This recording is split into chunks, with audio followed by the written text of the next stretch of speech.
Welcome. Today we're reading the chapter Flight and Pursuit of the novel The Gods of Mars. Now, sit tight and let's get into it. I could not have been unconscious more than a few seconds, and yet I know that I was unconscious, for the next thing I realized was that a growing radiance was illuminating the corridor about me and the eyes were gone. I was unharmed except for a slight bruise upon my forehead where it had struck the stone flagging as I fell. I sprang to my feet to ascertain the cause of the light. It came from a torch in the hand of one of a party of 4 green warriors, who were coming rapidly down the corridor toward me. They had not yet seen me, and so I lost no time in slipping into the first intersecting corridor that I could find.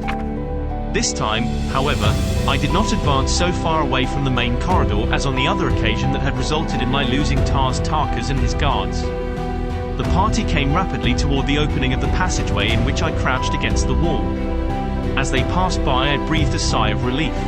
I had not been discovered, and, best of all, the party was the same that I had followed into the pits.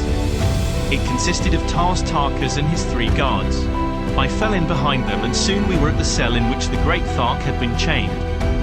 2 of the warriors remained without while the man with the keys entered with the Thark to fasten his irons upon him once more. The 2 outside started to stroll slowly in the direction of the spiral runway which led to the floors above, and in a moment were lost to view beyond a turn in the corridor. The torch had been stuck in a socket beside the door, so that its rays illuminated both the corridor and the cell at the same time. As I saw the 2 warriors disappear, I approached the entrance to the cell, with a well-defined plan already formulated. While I disliked the thought of carrying out the thing that I had decided upon, there seemed no alternative if Dejah Thoris and I were to go back together to my little camp in the hills. Keeping near the wall, I came quite close to the door to Dejah Thoris' cell, and there I stood with my longsword above my head, grasped with both hands, that I might bring it down in one quick cut upon the skull of the jailer as he emerged. I disliked to dwell upon what followed after I heard the footsteps of the man as he approached the doorway. It is enough that within another minute or two, Dejah Thoris, wearing the metal of a warhoon chief, was hurrying down the corridor toward the spiral runway, bearing the warhoon's torch to light his way. A dozen paces behind him followed John Carter, Prince of Helium. The 2 companions of the man who lay now beside the door of the cell that had been Dejah Thoris had just started to ascend the runway as the Thark came in view. "Why so long, Tangama?" cried one of the men. "I had trouble with a lock," replied Dejah Thoris. "And now I find that I have left my short sword in the Thark's cell. Go you on, I'll return and fetch it." "As you will, Tangama," replied he who had before spoken. "We shall see you above directly." "Yes," replied Dejah Thoris, and turned as though to retrace his steps to the cell, but he only waited until the 2 had disappeared at the floor above. Then I joined him, we extinguished the torch, and together we crept toward the spiral incline that led to the upper floors of the building.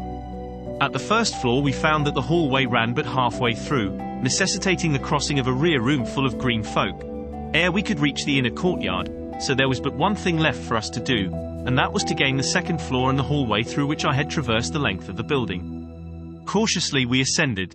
We could hear the sounds of conversation coming from the room above, but the hall still was unlighted, nor was anyone in sight as we gained the top of the runway. Together we threaded the long hall and reached the balcony overlooking the courtyard, without being detected. At our right was the window letting into the room in which I had seen Tangama and the other warriors as they started to Dejah Thoris' cell earlier in the evening. His companions had returned here, and we now overheard a portion of their conversation. "What can be detaining Tangama?" asked one. "He certainly could not be all this time fetching his short sword from the Thark's cell," spoke another.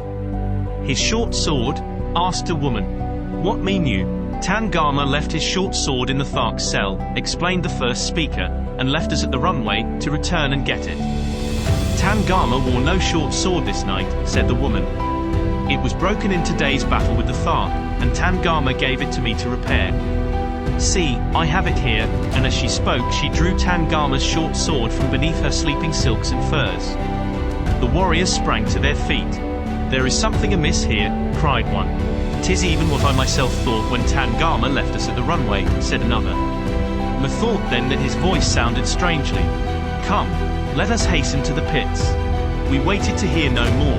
Slinging my harness into a long single strap, I lowered Dejah Thoris to the courtyard beneath, and an instant later dropped to his side. We had spoken scarcely a dozen words since I had felled Tangama at the cell door and seen in the torch's light the expression of utter bewilderment upon the great Thark's face. By this time, he had said, I should have learned to wonder at nothing which John Carter accomplishes. That was all. He did not need to tell me that he appreciated the friendship which had prompted me to risk my life to rescue him, nor did he need to say that he was glad to see me. This fierce green warrior had been the first to greet me that day, now 20 years gone, which had witnessed my first advent upon Mars. He had met me with levelled spear and cruel hatred in his heart as he charged down upon me, bending low at the side of his mighty thoat as I stood beside the incubator of his horde upon the dead sea bottom beyond Korad.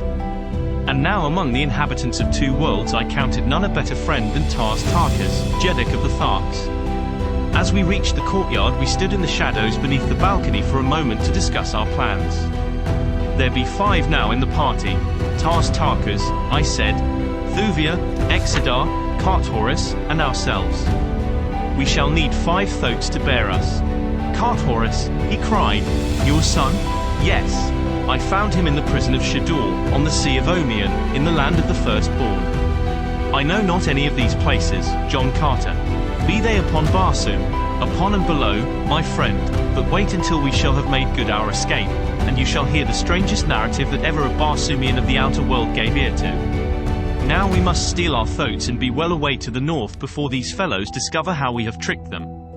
In safety we reached the great gates at the far end of the courtyard, through which it was necessary to take our thoats to the avenue beyond.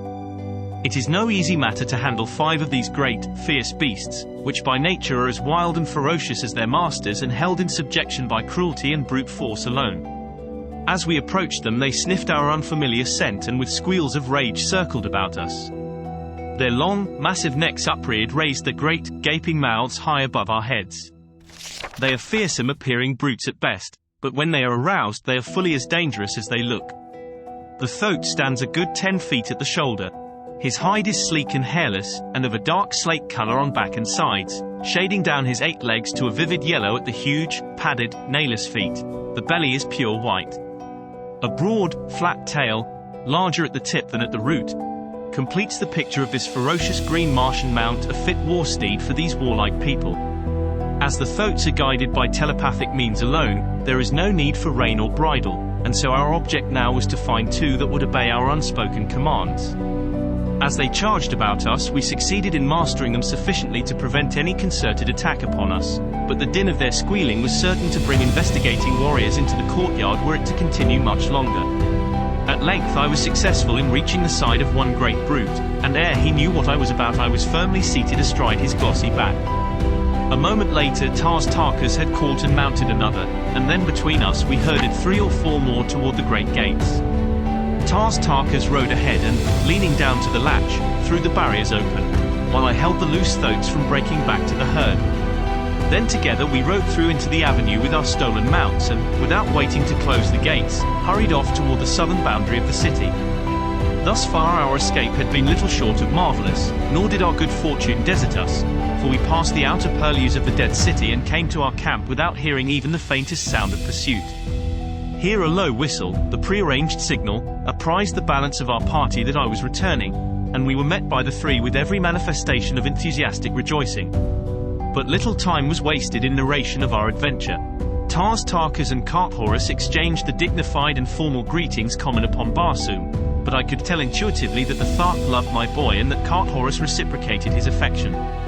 Exedar and the green Jeddak were formally presented to each other. Then Thuvia was lifted to the least fractious thoat, Exedar and Thoris mounted 2 others, and we set out at a rapid pace toward the east. At the far extremity of the city we circled toward the north, and under the glorious rays of the 2 moons we sped noiselessly across the dead sea bottom, away from the warhoons and the firstborn, but to what new dangers and adventures we knew not. Toward noon of the following day we halted to rest our mounts and ourselves. The beasts we hobbled, that they might move slowly about cropping the ochre moss-like vegetation which constitutes both food and drink for them on the march. Thuvia volunteered to remain on watch while the balance of the party slept for an hour. It seemed to me that I had but closed my eyes when I felt her hand upon my shoulder and heard her soft voice warning me of a new danger. "Arise, O Prince," she whispered. "There be that behind us which has the appearance of a great body of pursuers." The girl stood pointing in the direction from whence we had come, and as I arose and looked, I, too, thought that I could detect a thin dark line on the far horizon. I awoke the others. Dejah Thoris, whose giant stature towered high above the rest of us, could see the farthest. "It is a great body of mounted men," he said, "and they are traveling at high speed." There was no time to be lost.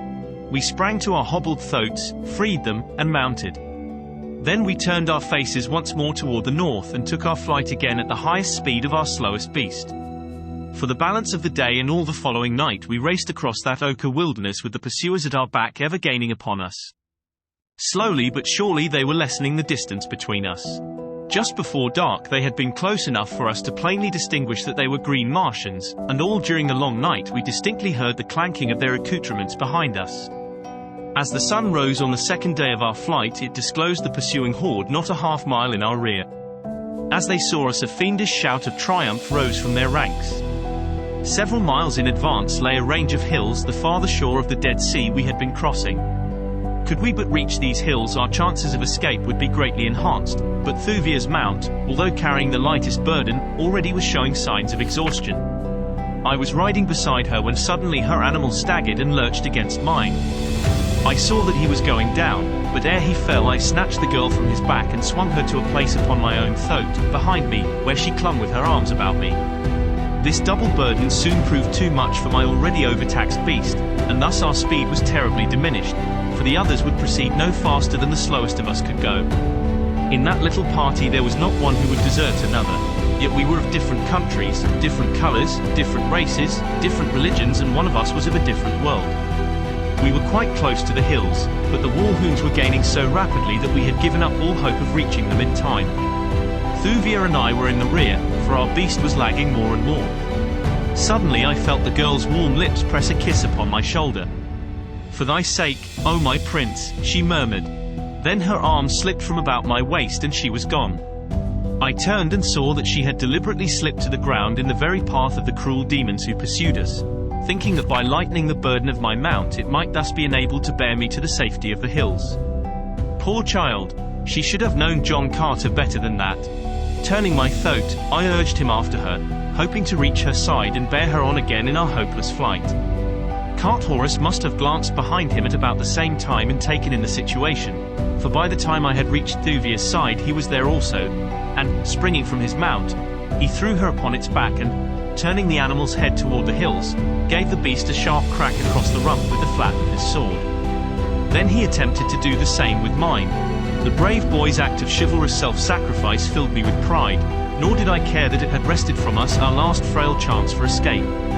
The warhoons were now close upon us. Dejah Thoris and Exodar had discovered our absence and were charging rapidly to our support. Everything pointed toward a splendid ending of my second journey to Barsoom. I hated to go out without having seen my divine princess, and held her in my arms once again. But if it were not writ upon the book of fate that such was to be, then would I take the most that was coming to me, and in these last few moments that were to be vouchsafed me before I passed over into that unguessed future I could at least give such an account of myself in my chosen vocation as would leave the warhoons of the South food for discourse for the next 20 generations. As Horace was not mounted, I slipped from the back of my own mount and took my place at his side to meet the charge of the howling devils bearing down upon us. A moment later Dejah Thoris and Exodar ranged themselves on either hand, turning their thoats loose that we might all be on an equal footing. The warhoons were perhaps 100 yards from us when a loud explosion sounded from above and behind us, and almost at the same instant a shell burst in their advancing ranks. At once all was confusion. 100 warriors toppled to the ground. Riderless thoats plunged hither and thither among the dead and dying.